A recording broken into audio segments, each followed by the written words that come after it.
In this episode, I was invited down to Black Ness to help Liz with her boat launch. This is when the boats are craned onto the River Forth for the start of a sailing season. Liz's boat is a 19-foot fiberglass Sea Witch yacht from the 1960s, which used to belong to her dad. She's in the middle of restoring it, so this would be a really good test of how watertight it is and what external jobs we need to fix when it's back on dry land.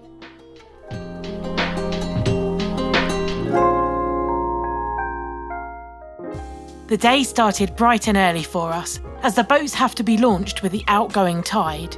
The huge crane lifts up each vessel and puts it onto the beach at low tide. Then it's just a waiting game until the water comes back up just enough for it to make it okay for us to board without getting our feet wet. You can see how we do on that front.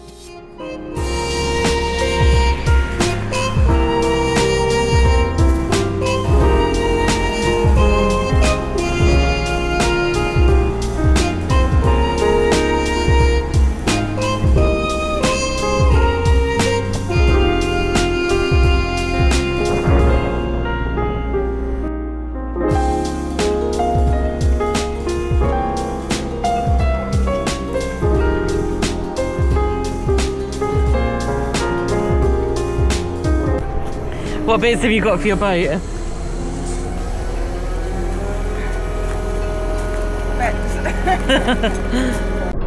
Yeah, tie them onto your boat.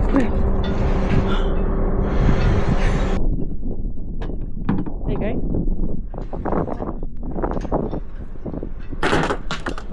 You should be on the basketball team. You got it in.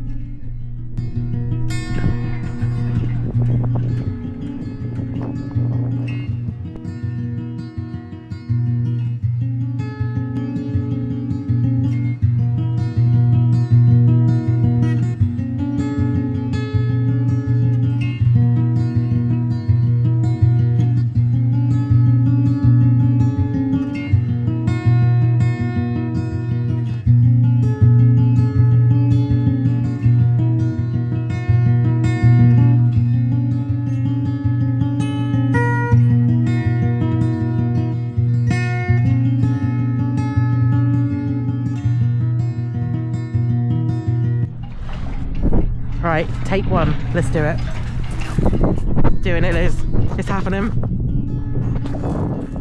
What you really need to know at this point is that I was really excited. I expected to climb down onto the beach, board the boat, wait for the rest of high tide, and then I assumed that Liz would use the outboard motor to get us to her mooring point in the middle of the river estuary. I didn't realise that within the next half an hour, I would be hanging off the front of the boat, clinging on for dear life, praying that I didn't fall into the depths of the River Forth.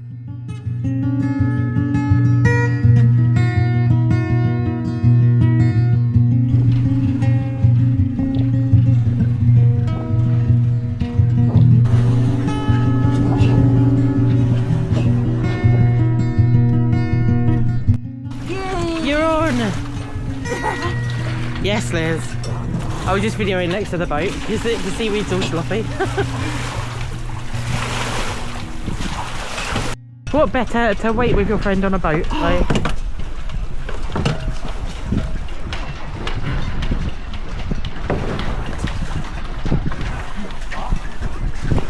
Hi Liz, we made it.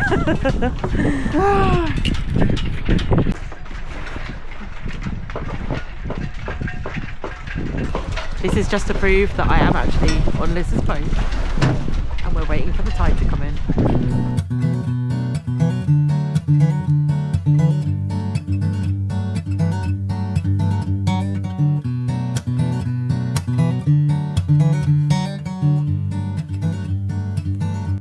At the top at the same time. Right. Okay, so that's how that. Yeah, I was going to ask you how that works.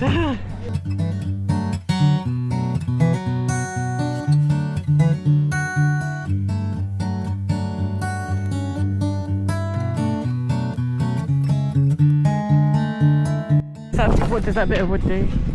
Is that to steer it? That goes through there and here. Oh no, the boats came up, so. Oh, do you need me to be back again? Yeah. That's fine. There you go. I'll go for doing to go further.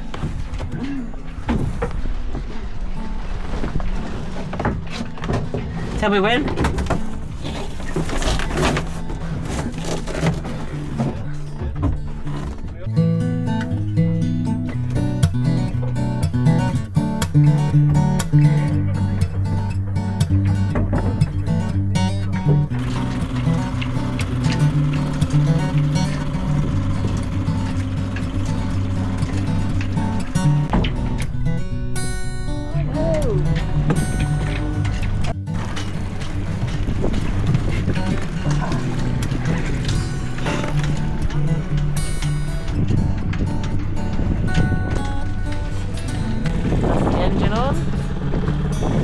First time. Hell. I wasn't close, but... Woo, Liz! You're doing it! Oh, How's it feeling? stressful. Right. Right, tell me where your thing is. Okay guys, for obvious reasons I couldn't film what happened next as I would have definitely lost my camera. Basically, after me casually asking Liz which mooring was hers, she then proceeded to tell me that I would need to climb to the front tip of the boat with a giant hook on a wooden pole, and then as she steered the boat on the choppy waters in a circle around the mooring, it was like a giant hooker-duck game at a fairground, I had to secure us, then grab the mooring rope which was attached to the buoy, which was already heavy, wet, covered in weed and barnacles. Then I had to feed this while we were moving through a metal cleat at the front of a yacht, all whilst balanced on my knees, leaning over the very deep, murky water. And this was only my first time ever being on a boat in open water where I wasn't sitting down as a secure passenger in the back. Well, luckily, it only took us a few attempts, and I'll be able to show you in a moment exactly where all of this took place on the boat. But it was a mega adrenaline rush. I'm not sure if I'm cut out for boat life, but it was certainly an experience. I'm going to tick that off my bucket list.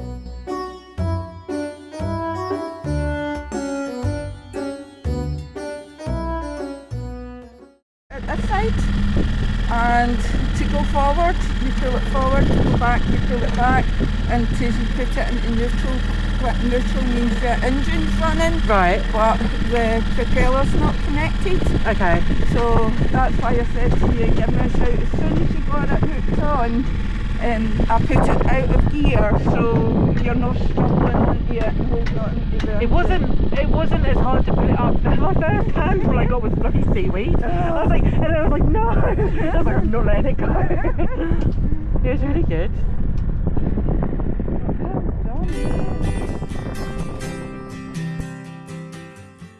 Liz had to go and check some knots at the front, and so she reenacted what I had done. But the difference this time was that the boat was moored now, not circling around at a strange angle. So once we knew everything was secure, the safety boat came and picked us up, and we were back on dry land, just in time for some tea and cake in the clubhouse.